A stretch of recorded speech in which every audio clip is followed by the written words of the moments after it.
निराशा से मुक्त कैसे हूँ। पहले जानते हैं निराशा क्या है।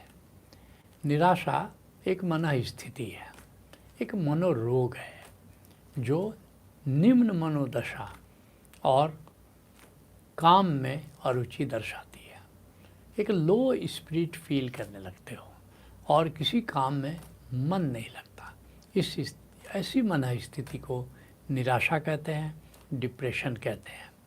ये एक तरह से कह सकते हो ये क्लिनिकल है, लेकिन इसके पीछे मन जिम्मेवार है। ये मन की ये एक स्थिति है, एक मानसिक रोग है, ऐसा कह सकते हो। जीवन में और कैसे पैदा होती है निराशा कि जीवन में स्थितियाँ जब लंबे समय तक अनुकूल नहीं होती तो हमारा मन निराश हो जाता है, हताश हो जाता है। तुम सोचने लगते हो कि अब हमसे तो कुछ भी नहीं होगा। आत्मविश्वास की कमी हो जाती है और उस आत्मविश्वास की कमी में जीवन जीना शुरू कर देते हो। कहीं जाने का मन नहीं करता, किसी से बात करने का मन नहीं करता, किसी से मिलने का मन नहीं करता। यहाँ तक कि कभी कभी देखा गया है कि निराशा के जो रोगी होते हैं वो अपने घर से बाहर नहीं निकलना चाहते हैं, वो सूरज की रोशनी में भी नहीं जाना चाहते हैं और सैर सपाटे में भी उनका मन नहीं लगता, सैर सपाटा करने जाना नहीं चाहते। तो ऐसी निराशा घेर लेती है। तुमने पूछा है कि निराशा से मुक्त कैसे हूँ। उसके लिए 12 मुख्य उपाय हम बताना चाहेंगे। पहला उपाय, समस्या को चुनौती समझो। जब भी कोई समस्या आए या आ गई समस्या तो घबराओ नहीं, उसको समस्या की तरह मत लो कि अब तो समस्या आ गई, अब तो कोई उपाय नहीं। एक चुनौती समझो और जैसे ही समस्या को चुनौती के रूप में स्वीकार करोगे तो तुम्हारे भीतर एक उत्साह आ जाता है, एक उमंग आ जाती है कि इस चुनौती का मुकाबला हमको करना है। तो भाव दशा में परिवर्तन यहाँ से शुरू हो जाता है। दूसरा उपाय, नए अवसर की तलाश करो। ठीक है, किसी चीज़ में असफलता मिली, लेकिन नया अवसर मिल सकता है। थोड़ा सोचो, नया मार्ग मिलता है।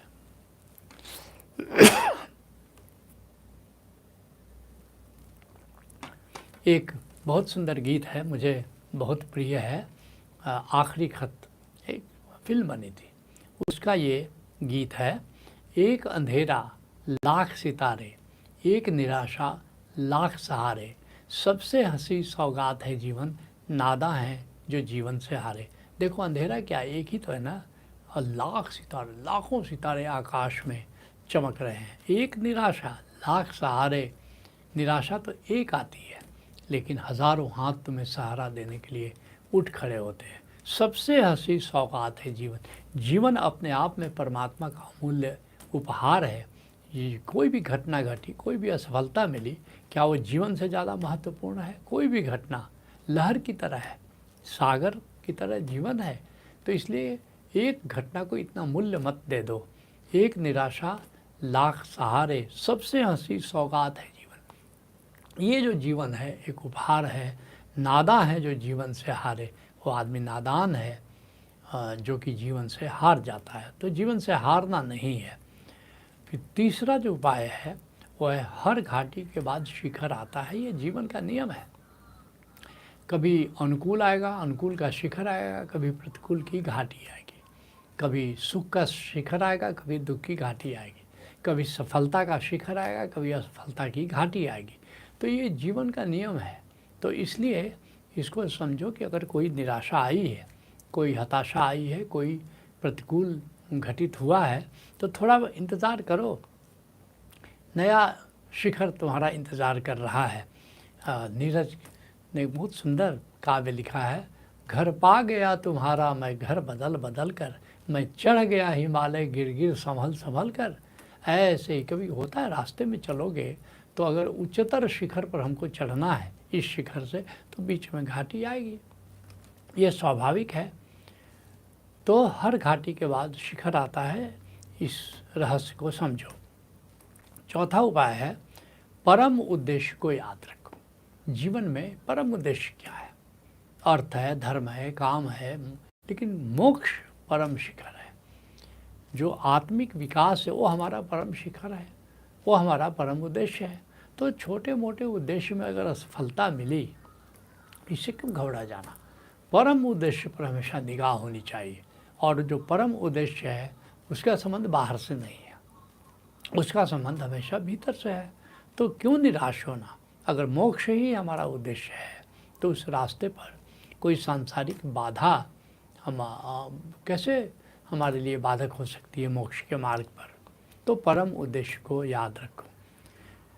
जो पांचवा उपाय है, जो है उसका ख्याल करो, है भाव, अस्ति भाव में रहो। होता क्या है, कोई चीज़ हमको नहीं मिली लेकिन बहुत चीज़ हमको मिली है। एक जॉनसन ओटमैन मनस्विद हुए, उन्होंने बड़ी सुंदर किताब लिखी है, काउंट योर ब्लेसिंग्स। कहते हैं कि जो हमारे पास नहीं है, हमारा मन उस पर ज़्यादा चिंतन करता है। बहुत कुछ है जो हमारे जीवन में, ये शरीर है, हमारे मित्र हैं, हमारे नाते हैं, रिश्ते हैं, हमारा समाज है, हमारा गांव है। तो बहुत कुछ है हमारे पास जिसको हम मनन कर सकते हैं, जिसको काउंट कर सकते हैं। तो देखोगे जैसे ही है भाव में, अस्ति भाव में जाओगे तो धीरे धीरे निराशा विदा लेने लगती है। जो छठा उपाय है, प्रतिकूल का स्वीकार करो। हम अनुकूल का स्वीकार कर लेते हैं बड़े आराम से, लेकिन जीवन में प्रतिकूल जब घटता है तो उसका स्वीकार नहीं करते हैं। लेकिन जीवन तो एक नदी की तरह है कि नदी के दो तट होते हैं, दो कूल होते हैं। तो ऐसे ही हमारे जीवन की नदी के दो कूल हैं, अनुकूल है और प्रतिकूल है। तो ये तो संतुलन के नियम से जीवन चलता है, कभी अनुकूल होगा कभी प्रतिकूल होगा। तो अनुकूल होने पर खुश हो जाना और प्रतिकूल होने पर निराश हो जाना, ये तो कोई बात नहीं हुई। कभी हमने आनंद गीता में लिखा था, कुछ होता है अनुकूल यहाँ, कुछ होता है प्रतिकूल यहाँ, हम व्यर्थ पात से कपते हैं, कुछ शूल यहाँ कुछ फूल यहाँ। लहरों को उठने गिरने दो, लहरें हैं उठती हैं कभी गिरते नहीं, भीतर चैतन्य न कपने दो, निष्कंपम शरणम गच्छामि, भज ओशो शरणम गच्छामि। ऐसे ही एक कवि हुए, आरसी प्रसाद सिंह उनका नाम था। तो लिखते हैं, यह जीवन क्या है निर्झर है, मस्ती ही इसका पानी है, सुख दुख के दोनों तीरों से चल रहा राह मनवानी है। ये जीवन निर्झर की तरह है। यह जीवन क्या है, मस्ती इसका पानी है। जीवन में जो मस्ती होती है एक जलधार, एक जल प्रवाह की तरह वो है। तो ये तो होगा, इस मस्ती ही इसका पानी, सुख दुख के दोनों तीरों से चल रहा राह मनवानी। दो कूल हैं, एक सुख का एक दुख का, कभी सुख आएगा कभी दुख आएगा, ऐसे ही ये जीवन चलता है। सातवां उपाय है, अतीत का स्वीकार करो। जो भी घटना घटी, अच्छी घटी बुरी घटी, अनुकूल घटना घटी या प्रतिकूल घटना घटी, स्वीकार करो कि हाँ ऐसा हमारे जीवन में हुआ, हम इसको स्वीकार करते हैं। संतुलन के नियम से कभी आपदा कभी संपदा, कभी सुख कभी दुख। कहते हैं ना अष्टावक्र, आपदा संपदा काले दैवात दैवेति निश्चयी, तृप्त स्वस्थेन्द्रियो नित्यम न शोचति न कांक्षति। कहते हैं संतुलन के नियम से कभी आपदा आती है, कभी संपदा आती है, कभी दुख आता है, कभी सुख आता है। आपदा संपदा काले दैवा दैवेति, दैव योग से संतुलन के नियम से आता जाता रहता है। तृप्त, कहते हे जनक मैं तृप्त रहता हूँ, तृप्त स्वस्थेन्द्रियो नित्यम, स्थित प्रज्ञ रहता हूँ, न शोचति न कांक्षति, न तो शोक करता हूँ अतीत के लिए न भविष्य के लिए कामना करता हूँ। तो ये बात बड़ी महत्वपूर्ण है कि हम एक निर्जर अतीत को हम स्वीकार करें। बच्चन की एक बड़ी प्यारी कविता है, मुझे बड़ी प्रिय है, जिसमें वो कह रहे हैं कि जो अतीत है उसको स्वीकार करो। कहते हैं जो बीत गई सो बात गई, अंबर के आनन को देखो कितने इसके तारे टूटे, कितने इसके साथी छूटे, जो टूट गए फिर कहाँ जुड़े, पर बोलो टूटे तारों पर कब अंबर शोर मचाता है, जो बीत गई सो बात गई। मेरी फुलवारी को देखो टूटी कितनी इसकी कलियां, मुरझाई कितनी बल्लरियां, जो टूट गई फिर कहाँ जुड़ी, पर बोलो टूटे फूलों पर कब कानन शोर मचाता है, जो बीत गई सो बात गई। अतीत का स्वीकार करो। एक दीवाने मुर्शिद हमारी गज़लों का संग्रह है, तो उसमें हमने लिखा है, पूछता था मैं नदी से राह में क्या क्या हुआ, यह कहा मुझसे नदी ने जो हुआ अच्छा हुआ, जिंदगी भर का तजुर्बा चंद लफ्ज़ों में कहूँ, व्यर्थ है चिंता हमारी जो हुआ अच्छा हुआ, इस तरह अतीत का स्वीकार करो। 8वां जो उपाय है, अशिकायत में जियो। हम हमेशा शिकायत में जीते हैं, जी ये नहीं हमारे पास, वो नहीं है, लोगों से भी शिकायत करते हो ऐसा है वो ऐसा है, तो नहीं, शिकायत को ड्रॉप करो। अध्यात्म क्या है? शिकायत से अहोभाव की यात्रा है। Spiritualism is a journey from complaining attitude to gratitude. जब तक शिकायत में जियोगे तब तक जो है तुमको निराशा घेरेगी ही घेरेगी। तो अशिकायत में जियो। ये सुमित्रानंद पंत लिखते हैं, यह सांझ उषा का आंगन, आलिंगन विरह मिलन का। ये जो सांझ है देखोगे ये संगम है, तो कभी दिन है कभी रात है, दोनों का संगम है। उसी तरह से जब भोर आती है फिर देखोगे रात और दिन का संगम है। तो ये चलता रहता है, रात कभी दिन कभी दिन कभी रात। तो यह सांझ उषा का आंगन, आलिंगन विरह मिलन का, चिरहास अश्रुमय आनंद रे इस मानव जीवन का। लेकिन वास्तव में मानव जीवन मिला है आनंद के लिए मिला है, तो इसलिए हमको हमेशा आनंद में खुश होकर के रहना चाहिए और स्वीकार करना चाहिए कि रात और दिन जैसा दुख और सुख आते रहते हैं। जो 9वां उपाय है वो अहोभाव में जियो। जो है जो मिला उसके लिए ग्रैटिट्यूड होना चाहिए, उसके लिए एक धन्यवाद भाव होना चाहिए। तो फिर देखोगे कि निराशा से तुम मुक्त रहते हो। आनंद गीता में हमने लिखा है, जो रहता अपनी मस्ती में ज़िंदगी बोध की गीता है, निष्काम और निरअहंकार जो धन्यवाद में जीता है, वह कहते कि जो हमेशा धन्यवाद भाव में जीता है वह बोधिसत्व है, वंदित है, उसका बुद्धत्व सुनिश्चित है। संबोधिम शरणम गच्छामि भज ओशो शरणम गच्छामि।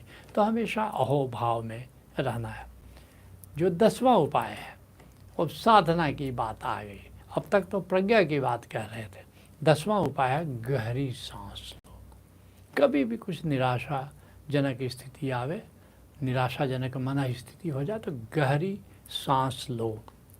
और फिर देखोगे कैसे लोगे गहरी सांस, कि कुछ व्यायाम करो, कुछ प्राणायाम करो। प्राणायाम आजकल तो सुलभ हो गया है। प्राणायाम जैसे मान लो नाड़ी शोधन प्राणायाम या अनुलोम विलोम प्राणायाम कर लो, भस्त्रिका प्राणायाम कर लो, उज्जाई प्राणायाम कर लो, भ्रामरी प्राणायाम कर लो, कपालभाति कर लो। तो कुछ प्राणायाम करोगे तो गहरी सांस लेने की आदत बनेगी।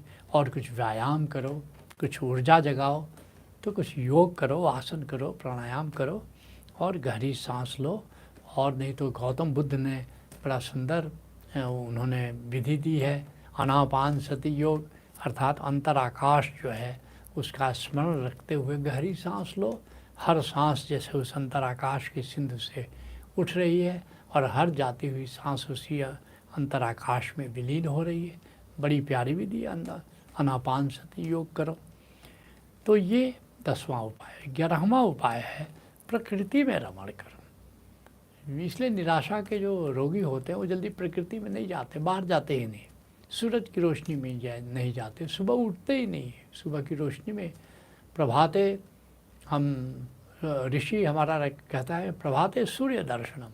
हम क्या करते हैं, प्रभाते चाय दर्शनम नहीं, प्रभाते सूर्य दर्शन। पहले के लोग उठते थे सबसे पहले सूरज का दर्शन।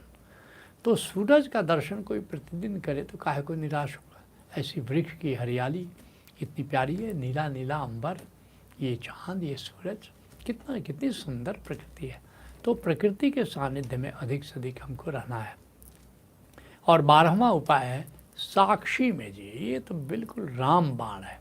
आत्मा को जानो और आत्मस्मरण के साथ सारे कार्य जीवन के करो। इसी को कृष्ण निष्काम कर्म योग कह रहे हैं कि हम लोग फल का मजा लेते हैं, हमारी कामना पूरी हुई तो उसका मजा ले रहे हैं। निष्काम कर्म योग का मतलब कर्म करने का ही मजा लो।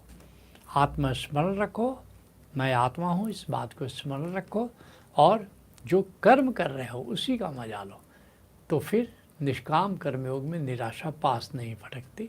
और अगर कोई निराश है, निष्काम कर्मयोग का मार्ग अगर वो उसका अनुसरण करता है तो निश्चित रूप से वो निराशा से मुक्त हो सकता है। आज के सत्संग को यहीं विराम देते हैं। हरि ओम तत्सत।